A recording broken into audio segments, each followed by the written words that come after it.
What was your what were the initial reaction when WWE made it public that they were letting you and your tag partner Victor go? I mean, did you know that it was coming, or did you find out kind of like everybody else did?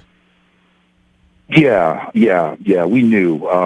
The one thing that I think anybody that knows anything about us, they'll know that, we're not really big social media guys. We don't go out there and we don't blast our problems or anything like that. We try to keep everything under the umbrella, within the confines. And, there had already been talks, that were discussed as far as, there just really wasn't a purpose.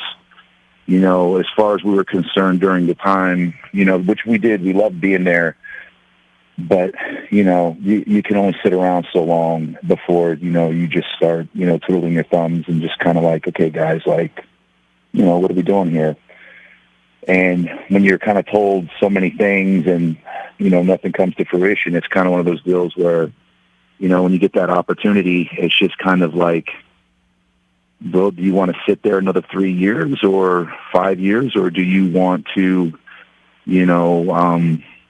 just kind of, I like to say that not that it's a toxic relationship, but it was just one of those things where there's no need to pay. And we knew we weren't going to re-sign. We had no intentions of re-signing. And that wasn't anything against WWE.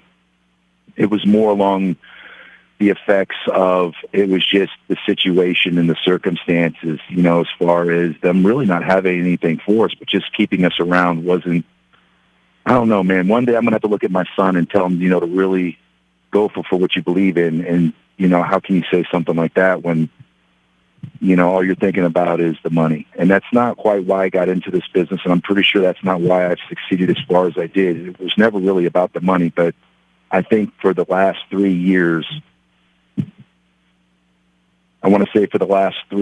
it just started becoming a numbers game. So I hate saying that, but that was kind of, that was the reality of it all. How much longer? And that's not. Go ahead. No, I'm sorry. I was going to ask how much longer how much longer were you guys obligated contractually to stay there had they not released you? Oh, we only had 2 more months left. Oh, okay.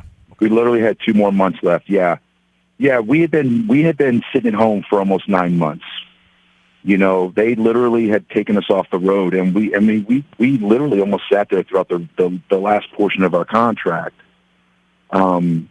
And it just was one of those things where, it was nice, to be honest with you, and there's some more backstory to it of why things kind of went the way that it did. I had a discussion with one of the gentlemen that were there, where they were talking about the possibly making some things happen, and my only question to them was why. There was really no point. There was nothing going on for us. We were clearly there to do one thing, and that was to be quote unquote enhancement talent, and that's just the reality of it. So you just kind of, take a step back and you're just like, man, this isn't why I got into this business.